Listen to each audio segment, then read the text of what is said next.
Try to practice social distance. Ay.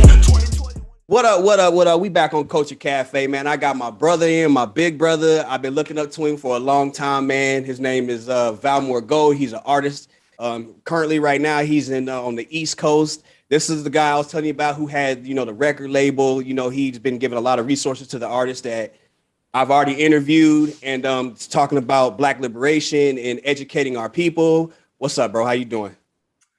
I am absolutely amazing and really excited to be doing this with you, not only because you're my little brother. And I want to put this out here. This ain't little brother like, oh, that's little bro. Like, that's my brother. In real life, in real life, brother. Kids, it's my brother. He used to torture me as a child, when we were kids. So we have that history. But I'm a fan of Culture Cafe. I'm a fan of pretty much all the content that you do. So anytime we have the opportunity to collaborate on something, I'm really excited about it. So I'm very glad to be here, bro. Appreciate it. So go ahead and introduce yourself a little bit to the audience who may not be familiar with you and your music. Ooh, Valmore Gold, man. I'm an MC, freestyle extraordinaire, 90s era cat that likes to stretch within this realm of music today and how we deliver music today.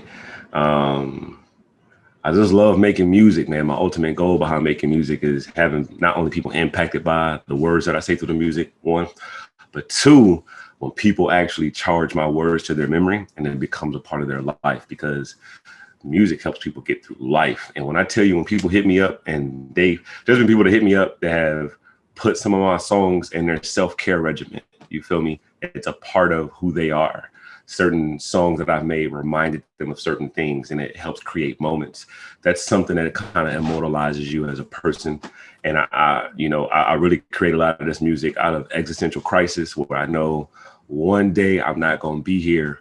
And so you kind of are able to immortalize yourself a little bit through music, because when I'm gone, I've been able to kind of give my narrative. I've been able to give my words. And even if I was a leader's planet tomorrow and transition, you can go put my music on and spend some time with me. And so that's really what it's all about for me. There's a lot of passion behind that.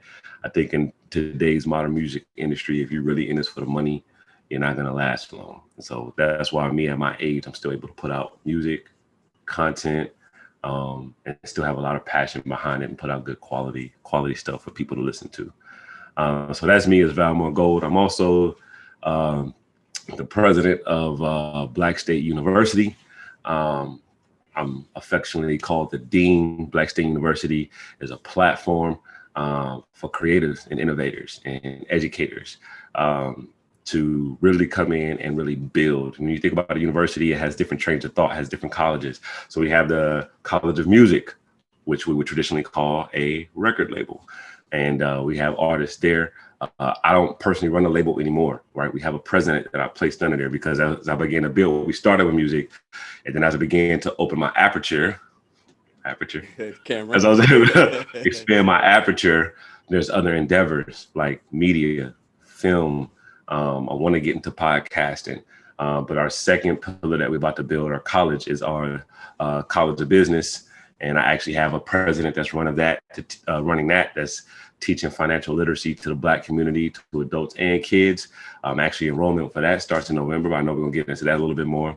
And so I kind of run this conglomerate as the visionary, and a lot of presidents, their autonomy and mastery and purpose to drive them within their fields. And I like to link up and collaborate with people so their vision can come to life, so the brand can be furthered, and so we can actually start this movement of Black State University where anybody can enroll and be a part of what we got going on.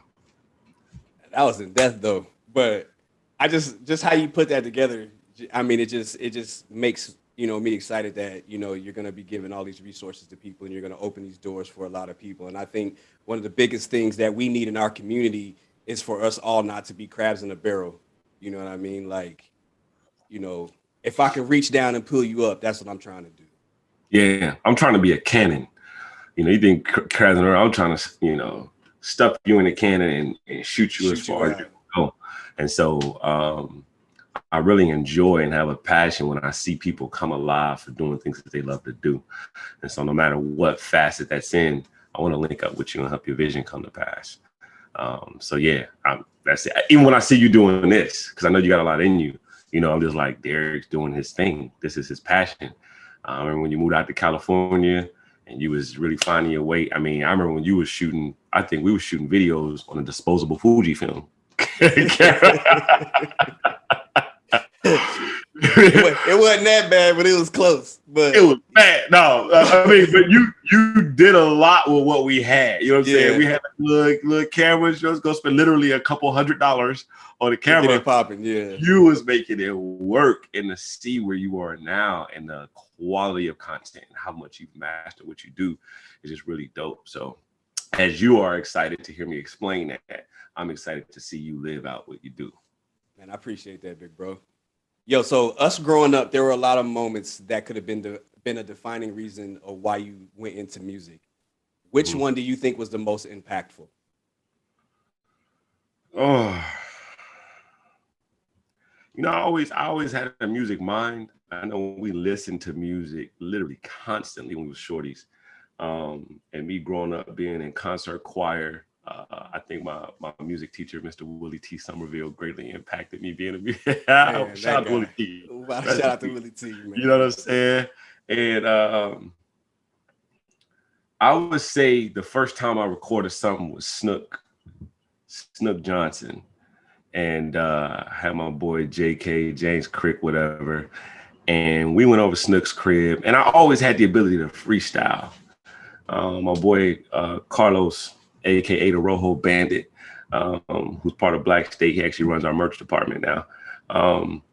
He would give me the freestyle in front of people every chance he got. If he saw somebody running a cipher, he would be like, my boy KB would eat all of y'all. And I'm over there probably like deep, deep, deep. I like probably hollering at some chick or something. And I had to run over there, and Carlos called me, hey, come over here, eat these cats up. And I would just annihilate everybody.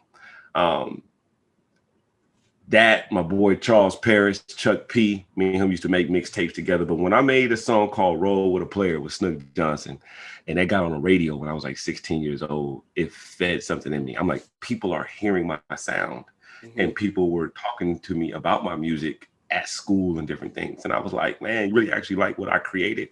So that was real dope for me. I think that was a very pivotal point to push me to always do music. Now, have I ever made music my central thrust to what I do in life? No, because I didn't want to be a starving artist because I have a little bit of expensive taste. So I had to get me a career, but in conjunction, run my vision in parallel with it. And then on top of that, my career has actually always, I invested myself, has always fed into that, where I was able to do things at a certain quality and be able to establish a budget for myself. So that's kind of what pushed me in that direction of doing music. I have a musical mind, and I've always been a writer as well. So you put those together, somebody that can write, somebody that can freestyle very well, you got a musical mind. I think it's kind of bound for them to just really kind of live out those things. My dad used to always tell us, basically get after it. You know what I mean? And that's kind of how we was raised, to like really just get after it. If you want to do something, you ain't got no choice. If you want to do something, do the thing. Shut your mouth. We ain't got all time to do all this talking. No pity parties. No pity parties. Ain't no maintain. Remember when we used to be, hey man, how you doing? Ain't no maintaining. This is all progression. Ain't no relaxing.